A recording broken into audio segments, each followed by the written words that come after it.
السلام عليكم ورحمة الله وبركاته.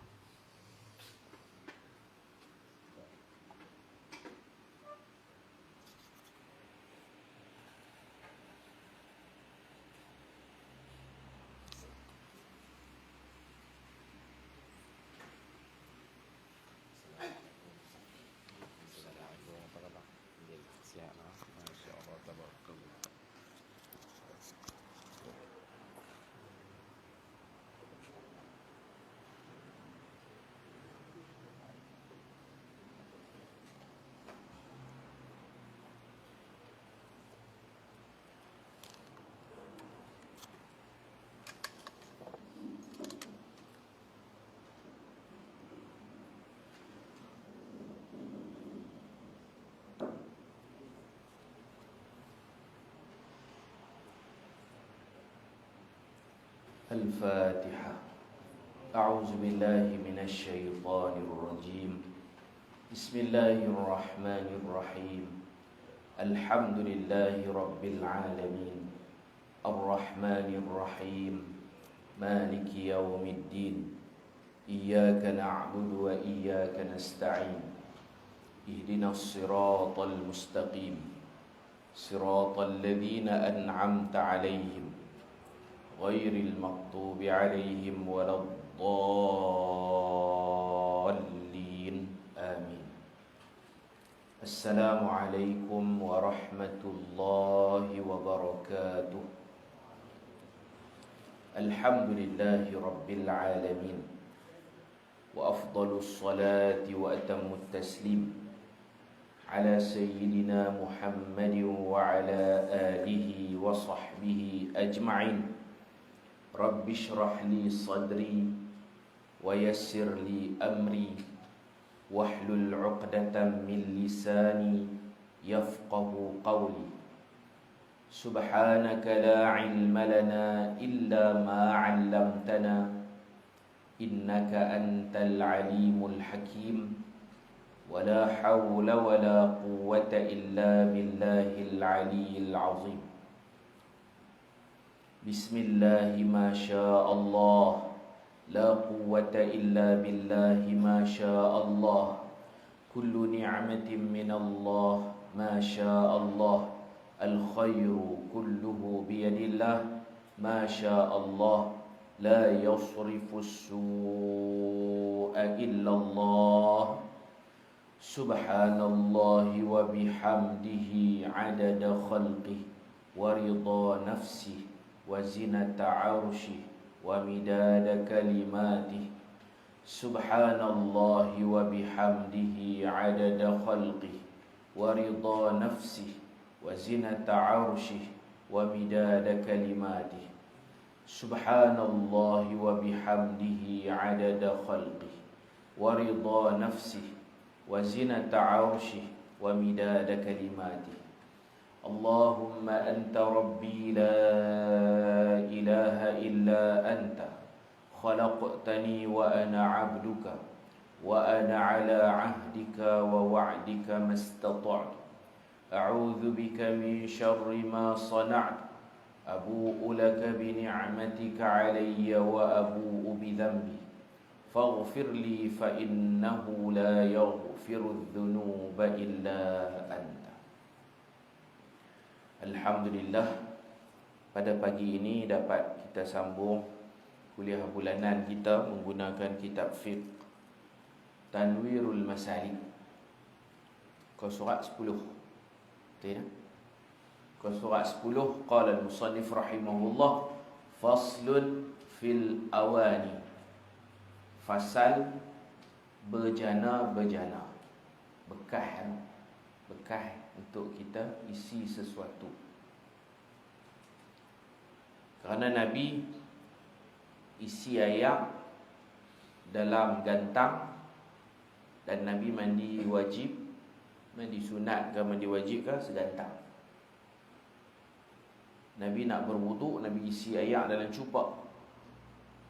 Nabi berwuduk secupak, mandi segantang.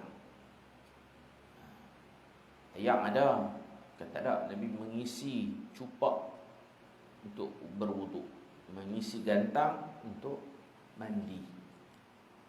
Di Madinah banyak air, banyak kolam, bukan macam di Mekah. Jadi Nabi peruntukkan banyak tu, kira guna banyak tu lah. Kita tak puas no. Nabi berjimat bukan ketika tak ada air, ketika ada air pun memang Nabi jenis berjimat. Satu benda yang kita kena sentuh, Nabi kita bila mula wuduk ni bismillahirrahmanirrahim, kemudian nak basuh pergelangan tangan, Nabi tak pernah celup dalam air. Kalau kata secupak tu, Nabi tak celup masuk. Ni basuh pergelangan tangan ni bukan dalam tu. Nabi basuh dengan cara tuang. Tuang air, basuh pergelangan tangan. Jadi celup layak ni tak. Celup ni ketika nak kumuk. Setelah tangan dibasuh, diluak bekas 3 kali. Selepas tangan betul-betul bersih, suci, baru Nabi celup tangan untuk kumuk. Ini sunnah Nabi yang kita perlu belajar. Kita ada kolah, kita main kat kolah tu, jangan celup tangan. Cari cebok, cedok air, basuh pergelangan tangan ni di luar kolah 3 kali basuh di luar kolah. Lepas tu nak kumuk, baru kita masuk tangan ke dalam air. Jangan main-main siti pejam tu. Yang tu tak betul, tak kena. Sekarang bulan Maulidur Rasul, orang cerita sunnah Nabi. Itu sunnah Nabi yang perlu kita ikut. Sunnah Nabi ada banyak. Tahillu at-taharatu min kulli ina'in tahirin illa adh-dhahaba wal-fidda wal-matliya bi ahadihima بحيث يتحصل منه شيء بالنار فيحرم استعماله على الرجال والنساء في الطهارة والأكل والشرب وغير ذلك وكذا اقتناؤه بلا استعمال حتى الميل من الفضة. Halal bersuci menggunakan semua jenis bejana yang suci. Ada orang isi air dalam kulit. Orang Arab ada yang isi air dalam kulit, dipanggil qirbah ataupun girbah. Ejaan dia qafra ba ta marbutah, qirbah. Kulit kambing yang dilapah tu, mereka akan jahit balik, dia pakai isi air dalam tu. Kulit galah macam galah beg.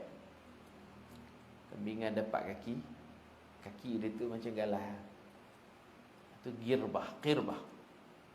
Kita isi air dalam timba, lentung, boleh. Yang penting suci. Kalau kulit tu kulit yang dah disamak. Kalau alat tu najis, kena buanglah air tu.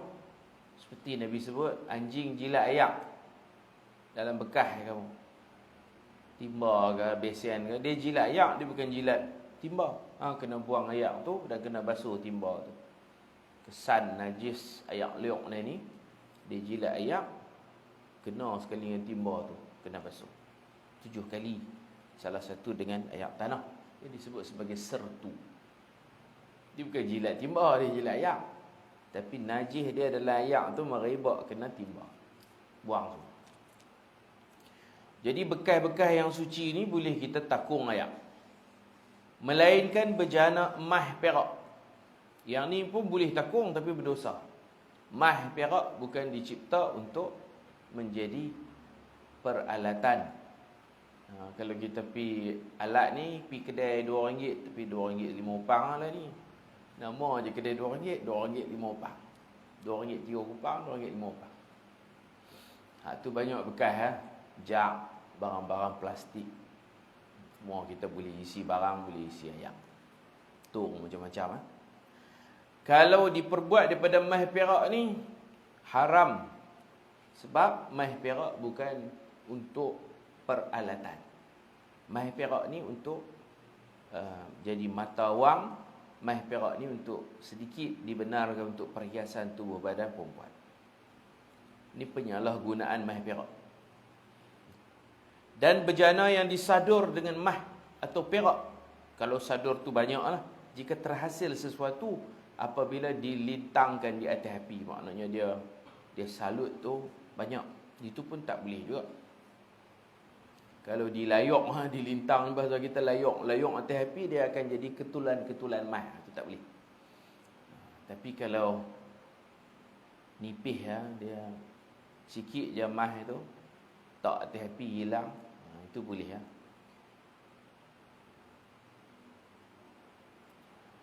Mas perak memang tak boleh guna, kecuali untuk perhiasan tubuh badan perempuan.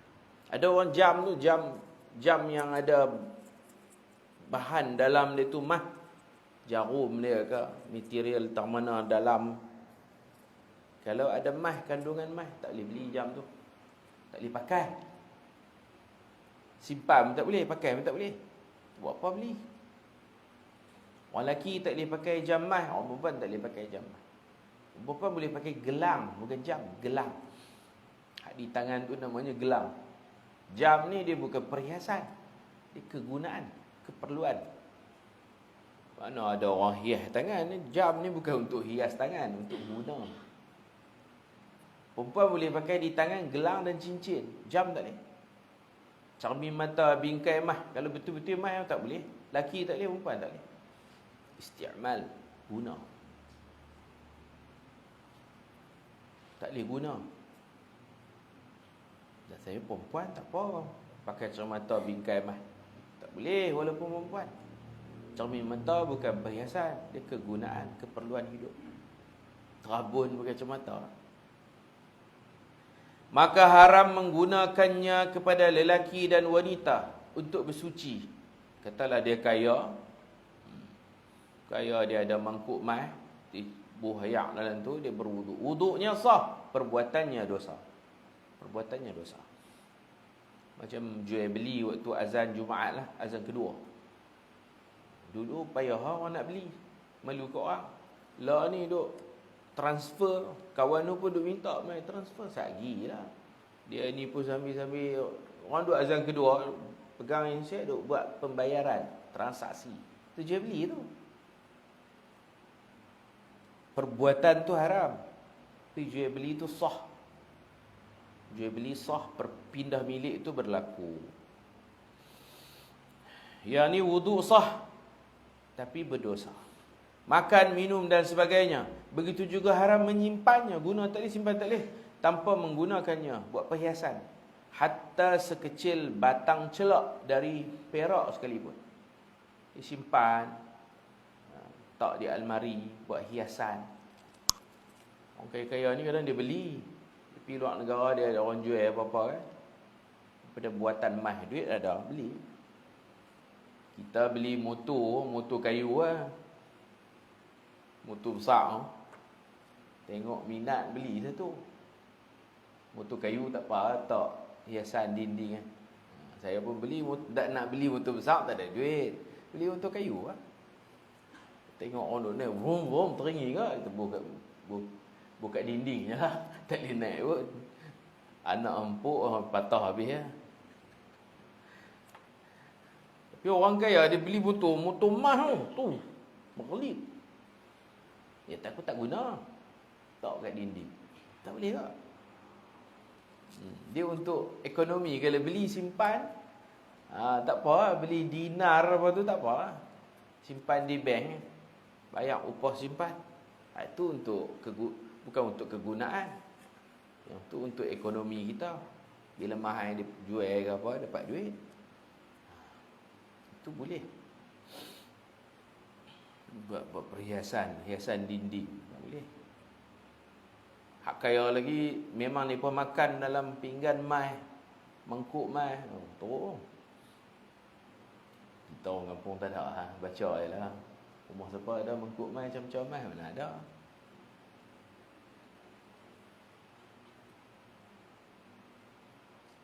Gigi mai, gigi mai. Gigi mai ni khilaf. Sebahagian kata boleh Sebab pada zaman Nabi orang tak ada gigi, dibuat gigi mah. Sebagai ulama kata tu zaman tak erti buat gigi palsu lagi. Sekarang dah ada pilihan. Pasal apa? Pakai gigi mah. Pakai gigi palsu lah. Zaman Nabi tak ada pilihan lain, yang tu je erti. Hidung ni, dalam satu peperangan ada sahabat, dia hilang hidung dia kena cantas. Tu hidung. Lepas tu Nabi suruhlah sahabat-sahabat yang pandai ni sambung balik hidung dia. Ni pun buat dengan besi berkarat, buat dengan tembaga busuk. Akhirnya sahabat yang pandai ni kata, wahai Rasulullah, kalau kita buat batang dia ni mah, elok lah, hidung mah. Nabi kita tak ada cara lain lah. Tak ada, tak apa, darurat buat. Sahabat pakai hidung batang mah. Mergelit lah. Sambung sikit, pasal putui. Dia panjang balik kan. Orang Arab kan hidung panjang. Putih tak cantik kan.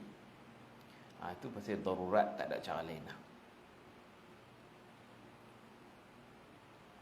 Ada orang suka pakai gigi mah. Kita lah ni kurang nampak lah. Mah pun mahal kan. Kalau di belah Uzbek tu orang tua-tua gigi mah kan. Perempuan lelaki hak tua-tua dia kenyeh nampak ting berkelit lah gigi mah. Khilaf, tempat gigi tu khilaf. Zaman Nabi memang ada orang buat gigi mah, hidung mah. Kalau kita tengok ke dalil tu kata boleh lah. Kalau tengok kepada ada pilihan lain tak boleh lah. Siapa nak guna mah, habis duit lah.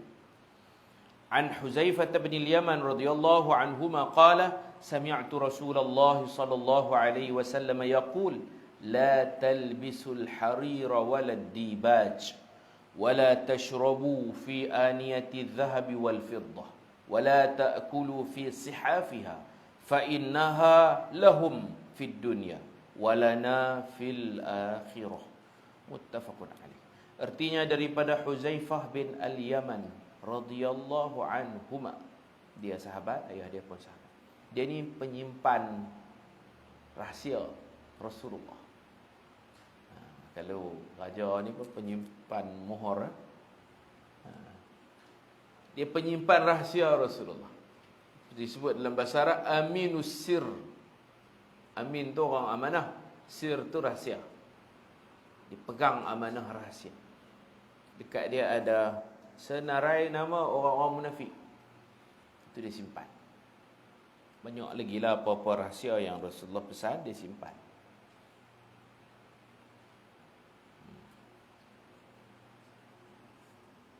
Lepas Rasulullah wafat, kalau ada orang meriwayatkan hadis menisbahkan kepada Nabi, Huzaifah akan perhati dalam senarai itu. Kalau dia ni munafik, dia skema, bukan Islam pun, berpura-pura Islam, maka dia akan bantah.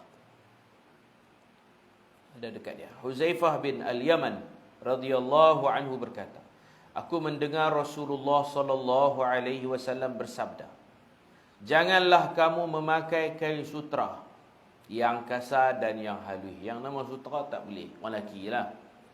Ini khas untuk lelaki. Nabi juga pernah masuk masjid, Nabi bawa dua benda. Nabi angkat macam ni. Waktu pengajian tu Nabi bawa dua benda, Nabi pegang dan Nabi angkat. Satu mah, satu lagi kain sutra. Secebis kain sutra. Nabi angkat, Nabi kata dua benda ni haram bagi umatku yang lelaki, halal bagi umatku yang perempuan. Kain sutra, mah. Ini khas untuk perempuan. Perempuan boleh pakai lah, lembut. Sebab sesuai dengan dia lembut. Orang lelaki pakai jadi pondan. Kain sutra ni lembut. Orang lembut je boleh pakai. Orang lelaki tak boleh lembut-lembut. Macam tu. Sutra. Sutra ni kalau hampang kita duduk tak boleh. Pakai buat baju, buat kain tak boleh. Hampang kita tak punggung duduk tak boleh juga. Pelamin sutra tak boleh. Tak boleh duduk. Kalau tak duduk kok atas tu bumbung langit, kita buat bumbung sutra. Payung kita duduk bawah, atas kita tu payung sutra. Tak boleh berteduh di bawah sutra. Kita nak buat apa? Di China, di Beijing, Mereka akan bawa pergi kilang sutera. Ada selimut sutera.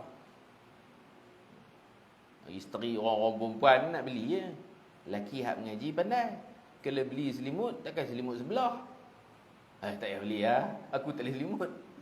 Selimut kan besar, takkan dia nak selimut seorang-seorang dia. Lelaki hak pandai, selamatlah duit. Kalau beli selimut, perempuan je selimut, lelaki tak boleh. Tak boleh guna langsung. Nak buat hampak, tak boleh. Kain cadar pun tak boleh juga. Selamat, tak payah beli ya.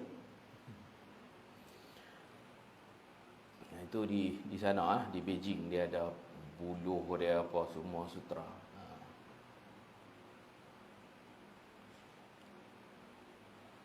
Janganlah kamu memakai kain sutera, kasak ke, harus ke, tak payah.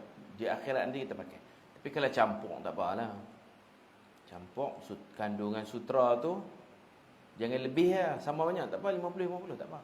Jangan sutera itu lebih dari kapas, benang kapas biasa. Jangan lebih. Maknanya 50-50 tak apa. Dia bukan mesti kurang. Dia jangan lebih. 50-50 boleh.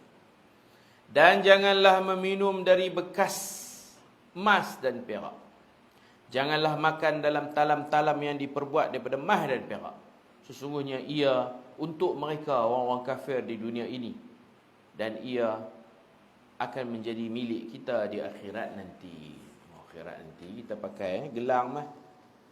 Gelang emas yang kita pakai ni sejauh ayak wudu. Ayak kita takat mana? Kita akan pakai gelang sampai takat mana basuhan kita. Kalau kita basuh lebih, ni gelang atas ni. Kalau kita basuh banyak, dia banyak lagi. Ayak kita tu, kita gosok lagi lebih. Lagi sampai ke ketiak ni. Gelang kaki, kita basuh kaki ayak wudu tu, kalau sampai buku lali, takat tu je. Kita basuh betih sama, gosok sampai naik atas betih tu, kita akan pakai gelang kaki sampai ke betih. Oh, imah no. Nak abang kata kaya, tak mau pakai tak apa. Penuh kot betih tu. Bulat emas penuh. Sekarang kita tengok tajuk bekas dia rosak, dia tampung. Nabi kan kalau kasut koyak yang boleh pakai lagi, Nabi jahit. Baju Nabi kalau terkoyak, Nabi tampung. Tapi ada juga baju Nabi hak mahal, sambut orang-orang luar kan. Ada juga baju mahal pun ada. Jadi bekas itu bila pecah, tampung kita buang tu Kerana Nabi menampung, maka dibahaskan tajuk ni. Nabi ada qadah. Qadah ni mangkuk. Mangkuk Nabi ni letak, Nabi ikat balik dengan perak. Jadi kalau ada bukan kaca kalau pecah perang tu rosak habis Mangkuk Nabi ni daripada kayu. Nabi duk minum, Nabi duk berwudu. Qadah negeri Kedah tu mangkuk Qadah. Ada di muzium Topkapi yang original punya mangkuk Nabi. Memang ada nampak retak tu, Nabi ikat dengan perak. Jadi kalau berlubang, boleh ditampung dengan perak. Dengan emas tak boleh. Itulah perbahasan dia. Haram menampung bekas dengan menggunakan emas secara mutlak. Tampung sikit ke, besar ke, guna emas tak boleh. Perak aja boleh. Pasal Nabi tampung dengan perak. Sama ada tampung sedikit atau banyak. Kerana hajat atau untuk perhiasan. Niat dia nak berhias ke, niat dia ada ni perlu ni lubang aku bubuh lah emas tau ni. Tak boleh. Ada keperluan ke, nak berhias ke, nak buat design corak-corak emas kat tepi ke, tak boleh.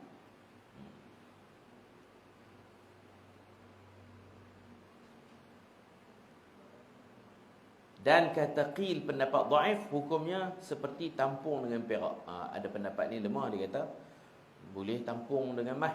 Macam perak boleh, emas pun boleh. Tapi pendapat ni lemah. Nak tampung dengan perak saja. Jika ditampung dengan perak, tapi atas Kaabah tu pancuran emas itu tak payah buang lah. Itu untuk memuliakan Kaabah. Kalau hujan, memang ayat hujan dia lalu kat atas tu. Mas betul? Itu meleleh. Panggil mizab. Mizab tu pancuran mas. Jadi kata ulama dah benda tu orang buat dah, tak apa, tak kira dia runtuh pula. Itu untuk memuliakan Kaabah. Dia punya kelambu dia tu berjuta harga.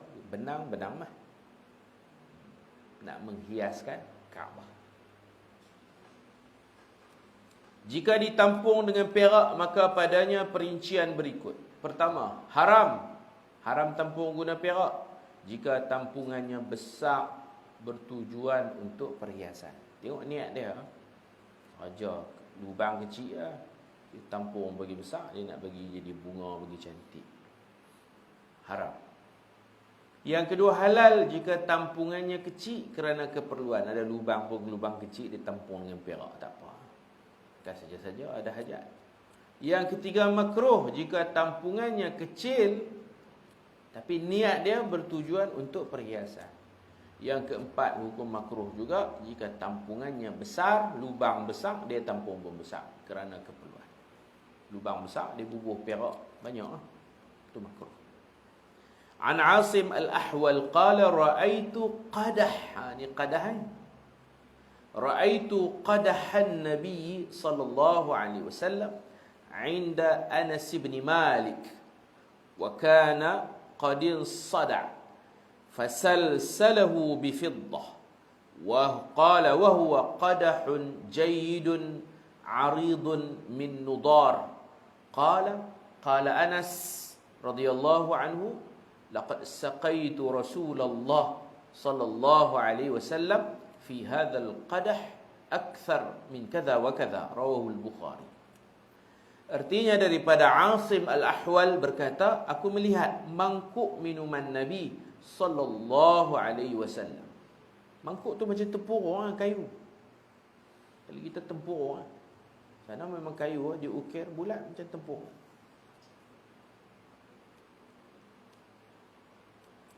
Berada di sisi Anas bin Malik radhiyallahu anhu. Tengok mangkuk tu macam tempurung. Nabi minum dalam tempurung. Mangkuk Nabi tu tempurung. Nabi minum dalam tempurung. Rosak dah, ada lubang, ada retak, ikat. Lagi boleh guna, Nabi guna. Itulah pengajaran dia. Lagi boleh guna, Nabi guna. Kalau tak boleh guna dah, baru tak guna. Mangkuk itu sudah terbelah. Ini Syekh Fahmi, dia beramal. Dia kasut dia pergi buat haji. Ada orang tulis buku hajinya yang terakhir. Kasut dia kasut selipar biasa, kasut getah. Kasut getah. Bila dah rosak, orang nak beli baru lah kat dia. Dia kata tak ada. Dan dia suruh cari jenis tu juga. Jenis getah. Dia kalau mahal-mahal pun nanti kena ayak, lekang. Dia pakai kasut biasa ya, kasut. Nak buat macam mana? Tak ada gambar lah, orang duk share dalam Facebook. Dah orang nak beli, dia suruh beli. Orang nak buang kasut tu, jangan buang. Saya nak balik rumah nanti. Boleh jack lagi, dia kasut ni banyak duk guna dia khidmat dia, sayang. Disimpan, balik dia repair. Bukan dia tak ada duit, sayang kata. Kasut ni banyak berjasa. Boleh guna lagi, nanti jangan buang. Sayang dekat kasut tu. Saya boleh repair lagi, balik saya bohgam, saya jahit. Memang dia pakai lagi. Jadi Rasulullah sallallahu alaihi wasallam mangkuk ni terbelah. Kalau kita bawa kaca semua ni pecah tak boleh guna, kita buang. Baju Nabi terkoyak, Nabi jahit, lagi boleh guna, Nabi guna. Nabi pun bukan orang tak ada duit.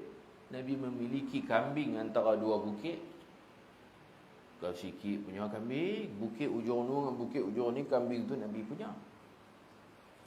Nabi kita pemurah. Pernah bagi ke orang baru masuk Islam, mu'allaf, Nabi bagi habis kambing Nabi. Nabi kita berduit. Nabi kita jutawan yang pemurah.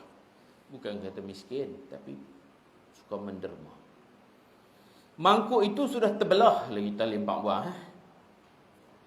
Lalu Sayyidina Anas mencantumkannya semula dengan perak. Nabi suruh dia cantum balik, ikat balik. Mangkuk itu lebar, ia diperbuat daripada kayu yang berkualiti. Anas berkata, sesungguhnya aku banyak kali memberi minum Rasulullah sallallahu alaihi wasallam menggunakan mangkuk ini. Wa tukrahu awanil kuffar wa thiyabuhum wa yubahul ina' min kulli jawharin nafisin ka yaqutin wa zumurdin. Zumurrudin, zamrud itu. Hukum menggunakan peralatan dan pakaian orang kafir. Makruh menggunakan bejana-bejana dan pakaian orang kafir. Makruh guna. Tapi boleh guna, makruh bukan haram. Macam kalau kita pergi homestay kan. Homestay ni bukan orang Islam saja. Orang bukan Islam pun guna. Apatah lagi kalau pemiliknya tu memang bukan Islam, dia ada sedia juga periuk apa semua situ. Eloknya kita bawa sendiri ya. Takut sekali dia masuk apa, dia mula wah-wah. Hukum fiqah tak payah tanya. Basuh, buah sabun, basuh pergi elok boleh guna. Tapi tak syok takut dia masuk khinzir ke, nak kena samak ke tak payah samak bagi kita tak yakin. Makruh guna periuk-periuk tu makruh. Bawa sendiri. Beli pinggan plastik dia polisterin, beli pinggan pakai buang. Pinggan dia ada, mangkuk dia ada. Makruh sebab ni makan tau dia mula. Tapi taklah sampai haram. Kadang-kadang pemilik homestay pun dia pesan, kalau boleh bawa lah sendiri. Camca plastik ke pinggan kita guna hak kita. Puas hati. Kita kan boleh buat syarat, bukan Islam tak boleh. Ini Islam saja. Rugi Makruh menggunakan bejana-bejana dan pakaian orang kafir. Pakaian terpakai lah. Kalau kita ada duit tu kita beli hak ni lah. Kalau beli bandel pun boleh basuh, balik basuh dulu. Sebab mereka pakai. Pakaian mereka tu takut ada penyakit dan sebagainya. Tak wajib basuh. Pakai turi boleh. Beli baju bandel pakai turi pun boleh. Tapi yang paling baik basuh. Takut ada penyakit, gatai dan sebagainya. Dalil an Abi Tha'labah Al-Khushani radhiyallahu anhu qala qultu ya nabiy Allah inna bi ardi qaumi ahli alkitab afana'kulu fi aniyatihim qala sallallahu alaihi wasallam fa in wajadtum ghayraha fala ta'kulu fiha wa in lam tajidu faghsiluha wa kulu fiha muttafaqun alaih. Artinya daripada Abi Tha'labah Al-Khushani radhiyallahu anhu berkata, aku berkata wahai Nabi, sesungguhnya kami di kawasan yang penduduknya merupakan ahlul kitab, Yahudi Kristian. Berjiran macam tu. Hak-hak jiran kena jaga, buat baik dan sebagainya. Apakah kami boleh makan dalam bekas-bekas mereka? Baginda bersabda, jika kamu ada bekas yang lain, maka janganlah makan dalam bekas mereka. Jika kamu tiada bekas yang lain, maka kamu boleh makan dalam bekas mereka. Tapi basuhlah terlebih dahulu. Basuh bukan sama. Basuh macam orang masuk Islam keluarga mu'allaf. Kena balik juga ziarah mak apa semua. Hari-hari keraian kena balik. Macam tu lah. Kalau dia memang yakin periuk tu dia nak makan, macam mana kan? Bawa periuk sendirilah. Bawa makanan sendiri. Bawa cucuk-cucuk kuih apa, bawa makanan tu. Cawan pun serupa juga. Cawan ke ni peminum arak. Tapi arak tak perlu sama, basuh je. Takut khizir lah yang tu kena sama. Nabi kata kalau ada bekas sendiri gunalah. Tak ada, boleh basuh. Dan harus menggunakan bejana yang diperbuat daripada semua jenis permata yang bernilai. Yang ni boleh. Mah perak tak boleh. Seperti yakut dan zamrud. Ada mangkuk daripada batu permata dihiasi, itu boleh. Kerana tiada dalil yang melarangnya dan kaedah asal pada benda-benda yang suci ialah harus. Kaedah al-aslu fil asya al-ibahah. Asal pada sesuatu barang hukumnya ibahah. Harus tu ibahah. Asal pada segala sesuatu harus. Jadi yang harus tu banyak, yang haram tu je sikit. Sunat bersiwak pada setiap waktu, kerana Nabi selalu mengamalkannya dalam kehidupan Nabi. Sehingga kan di saat-saat akhir kematiannya baginda masih mengamalkan sugi, gosok gigi ya. An Aisyah radhiyallahu anha qalat dakhala Abdurrahman ibnu Abi Bakr ala an-nabiy sallallahu alaihi wasallam wa ana musnidatuhu ila sadri wa ma'a Abdurrahman siwakun ratbun yastannu bih fa'abbadahu Rasulullah sallallahu alaihi wasallam basara fa akhadhtu as-siwak faqadimtuhu wa nafattuhu wa tayyabtuhu thumma dafa'tuhu ila an-nabiy sallallahu alaihi wasallam fastanna bih fama ra'aitu Rasulullah sallallahu alaihi wasallam istanna istinanan qat ahsana minhu fama ada an faragha Rasulullah sallallahu alaihi wasallam rafa'a yadahu aw isbi'ahu thumma qala fi ar-rafiqil a'la fi ar-rafiqil a'la fi ar-rafiqil a'la thalathan. Nabi ulang ayat tu 3 kali. Thumma qada wa kanat taqul mata baina haqinati wa dhaqinati rawahu al-Bukhari. Artinya daripada Aisyah radhiyallahu anha berkata, Abdurrahman bin Abu Bakar, adik Sayyidina Aisyah. Sayyidina Aisyah kak ni adik dia. Masuk menziarahi Rasulullah sallallahu alaihi wasallam. Ketika itu aku sedang menyandarkan Rasulullah ke dada. Ini hari Nabi kita wafat. Nabi kita wafat dalam bilik Sayyidatina Aisyah. Giliran Sayyidatina Aisyah bersandar. Penat lah. Sakaratul maut ni penat. Sandar di dada Sayyidatina Aisyah. Sebelum tu Nabi tak sedar diri. Nabi tidur di atas riba. Riba Sayyidatina Aisyah. Bila Nabi sedar, Nabi apa kita panggil, naik atas. Nabi renjak naik kepala tu, naik sandar dekat dada Sayyidatina Aisyah. Mungkin Nabi penat Sayyidatina Aisyah huruf belakang. Orang penat tahu lah kan, huruf belakang. Bila ada di hujung-hujung nyawa Nabi, Nabi tersandar di sini, di dada Sayyidatina Aisyah. 12 Rabiul Awal, Nabi wafat pada bulan lahir. Lahir 12 Rabiul Awal, hari Isnin. Hari yang sama, bulan yang sama. 12 Rabiul Awal. Allah Ta'ala muliakan bulan dan hari dengan sebab Nabi Muhammad sallallahu alaihi wasallam. Sebelum tu Isnin tak dipandang apa-apa. Rabiul Awal pun tak ada apa, kosong, tak ada nilai. Kemuliaannya tu sebab Rasulullah. Tu yang ada ulama bertanya, kenapa Allah tak lahirkan Nabi hari Jumaat? Jumaat tu dia memang dah istimewa dah. Kan nanti kalau lahir Jumaat, orang akan kata tumpang berkat Jumaat pula. Jumaat tu memang dah bagui, dah hebat dah. Sejak zaman Nabi Adam dicipta Jumaat. Jadi kalau Nabi dilahirkan Jumaat, Jumaat tu mulia bertambah mulia. Nabi tumpang, macam orang kalau tak terkenal, tumpang populariti. Tumpang tak mau. Kemuliaan Nabi tu kepada Isnin, tak ada apa. Lepas Nabi lahir Isnin tu, baru Isnin menjadi hari berkat. Rabiul Awal pun lalu gitu lah. Pasal apa tak lahir Ramadan? Ramadan memang berkat lah. Nanti orang kata, Ramadan ni hebat. Antara kehebatan dia tu tengok Nabi lahir.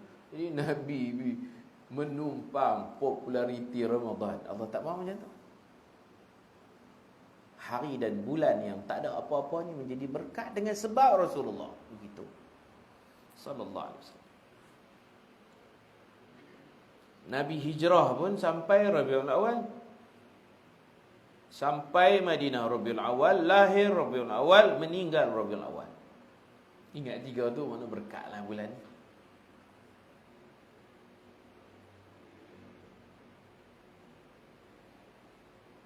Jadi sambutan Rabiul Awal ni bukan sekadar maulid, mamat. Mamat kita ni orang nama Muhammad panggil mamat. Mamat tu mati. Kematian. Mamat tu makna kematian. Orang nama Muhammad panggil Muhammad. Panggil mamat apa? Oi mamat. Mamat tu maknanya kematian. Lawan maulid hari lahir, mamat hari kematian ataupun hari wafat, yaumul wafat. Inna salati wa nusuki wa mamatna wa mamati, kematian. Semayangku, ibadatku, kematianku, hidupku, mahya wa mamati, hidup dan matiku lillahi rabbil alamin, segala-galanya kerana Allah. Jadi adik Sayyidatina Aisyah masuk. Jadi depa 2 orang saja yang sempat melihat Nabi habis umur. Nabi habis umur depan Sayyidatina Aisyah dan adiknya Abdurrahman bin Abi Bakar. Ketika itu, ni tenat dah ni, aku sedang menyandarkan Rasulullah ke dada aku. Kayu siwak yang muda ada bersama Abdurrahman. Abdurrahman dia duk bersugi. Dia duk gigit kayu sugi. Memang orang Arab dia suka macam tu, tak kat mulut. Dari jauh nampak macam hisap rokok, rupanya kayu sugi. Letak tepi ni kan. Dia.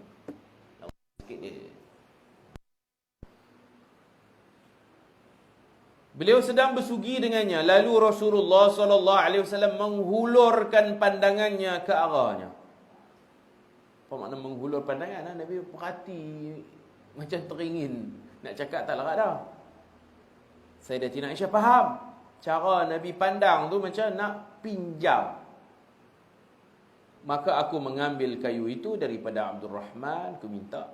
Aku memotongnya, sebagai riwayat aku menggigitnya, dan aku juga menuangkan air, bersihkan kayu itu, basuh-basuh sikit, gigit-gigit sikit. Kemudian aku serahkannya kepada Rasulullah sallallahu alaihi wasallam, dan baginda terus bersugi.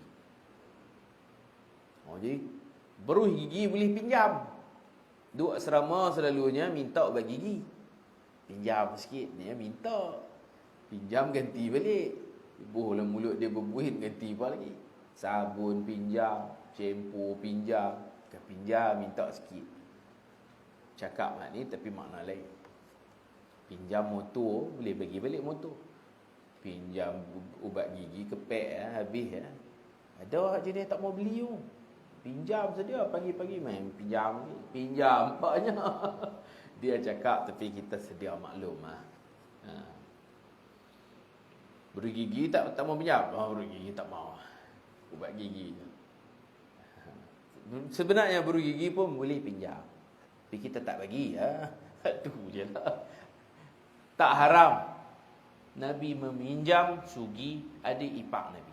Bekas gigi dia. Tapi saya tidak syabas lah. So gigit-gigit lagi. Itu yang dalam riwayat Sayyidatina Aisyah berbangga. Last air liurku bercampur air liur Nabi. Bukan cium. Air liurku bercampur dengan air liur Nabi. Pasal aku gigit kayu tu, lekat air liur aku bagi kat Nabi. Nabi terus bersama. Dan baginda terus bersugi. Ini cerita Nabi pinjam. Nabi juga pernah bermimpi. Nabi cerita kat sahabat, dalam mimpi aku melihat aku. Ra'aituni. Aku lihat aku dalam mimpi. Kadang mimpi kita tengok orang. Nampak orang kan. Orang yang baik ni, Nabi kata sama dia akan melihat dirinya dalam syurga, atau dia mati, orang hak hidup nampak dia. Dia melihat syurga atau dilihatnya dalam syurga. Itu orang baik. Jadi Rasulullah mimpi Rasulullah tengah bersugi. Nampak dalam mimpi Nabi, Nabi duk gosok gigi. Kemudian datang orang muda dan orang tua nak minta pinjam dekat Nabi. Nabi pun bagi kayu sugi itu dekat hak muda. Jibril tegur Nabi dalam mimpi, kabir. Bagi kat orang tua lu, bagi orang tua lu. Kan Nabi pun tak jadi ni, bagi dekat pakcik hak tua ni, dipinjam dalam mimpi. Mimpi Nabi ni wahyu lah. Jadi dalam mimpi orang pinjam kayu sugi Nabi, dalam alam yang nyata Nabi pinjam kayu sugi adik ipar Nabi.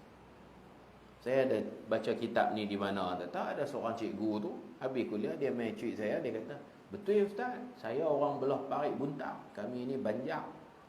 Kami ni memang bergigi ni, ayah beli satu lah dulu, pinjam. Dia heran.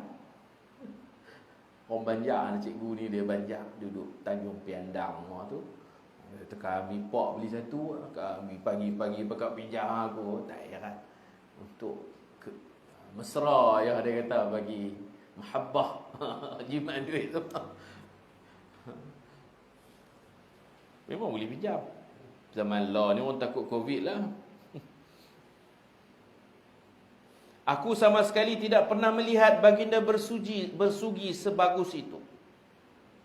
Belum sempat selesai bersugi, baginda mengangkat tangannya atau jarinya sambil berkata, aku memilih untuk mendampingi Tuhan yang Maha Tinggi. Waktu ni malaikat tanya Nabi, nak wafat ke, nak lanjut usia ke, pilih. Semua Nabi-Nabi disuruh memilih. Bila sampai ajal, ada tanda-tanda kematian, mereka akan diminta memilih. Nabi memilih untuk berjumpa dengan Allah. Baginda mengulangi perkataan ini sebanyak 3 kali. Mungkin malaikat tanya lagi, nak pilih umur panjang ke wafat? Berdamping dengan Allah. Umur panjang ke wafat? Berdamping dengan Allah. Nabi bila diberi pilihan, Nabi pilih yang lebih mudah, yang lebih baik. Kematian itu lebih baik bagi Nabi daripada hidup di dunia yang fana ini. Kemudian baginda pun wafat. Aisyah berkata, baginda wafat antara dadaku dan leherku. An Aisyah radhiyallahu anha, anin Nabi sallallahu alaihi wasallam, as-siwaku mathharatul lil fami, mardatul lirrabb. Rawahu an-Nasa'i. Artinya daripada Aisyah radhiyallahu anha, daripada Nabi sallallahu alaihi wasallam bersabda, bersugi dapat menyucikan mulut dan mendapat keredaan Tuhan. Mulut dapat bersih, wangi, sugi dapat redha Allah. Sugi juga untuk dapat husnul khatimah. Sugi untuk mati macam Nabi. Nabi mati last tu, ibadat Nabi ialah perbuatan Nabi bersugi. Selain daripada berdoa fil rafiqil a'la. Dan ada doa lain lagi, Allahumma a'inni ala ghamaratil maut wa sakaratil maut. Ada ayat Quran yang Nabi baca, ma'al ladzina an'ama Allahu 'alaihim minan nabiyyin was-siddiqin wasyuhada'i was-shalihin. Kalau Nabi habis umur tu dengan sugi, dengan doa tu, dengan doa ni, dengan baca ayat Quran. Kematian yang dicemburui apa ni. Memang bagus ya. Kita nak ikut sunnah Nabi ni kalau boleh, kita ambil tahu macam mana cara Nabi kita wafat, kita tiru. Jadi kayu sugi kena ada dekat. Kayu sugi kena ada dekat. Kita berhenti takat ni dulu. Wallahu subhanahu wa ta'ala a'lam. Sallallahu ala sayyidina Muhammad wa ala alihi wa sahbihi ajma'in. Walhamdulillahi rabbil alamin. Subhanakallahumma wa bihamdika, ashhadu an la ilaha illa anta, astaghfiruka wa atubu ilaik. Bismillahirrahmanirrahim. Wal 'asr, innal insana lafi khusr, illa alladhina amanu wa 'amilus solihat wa tawasaw bil haqq wa tawasaw bis sabr. Assalamualaikum warahmatullahi wabarakatuh.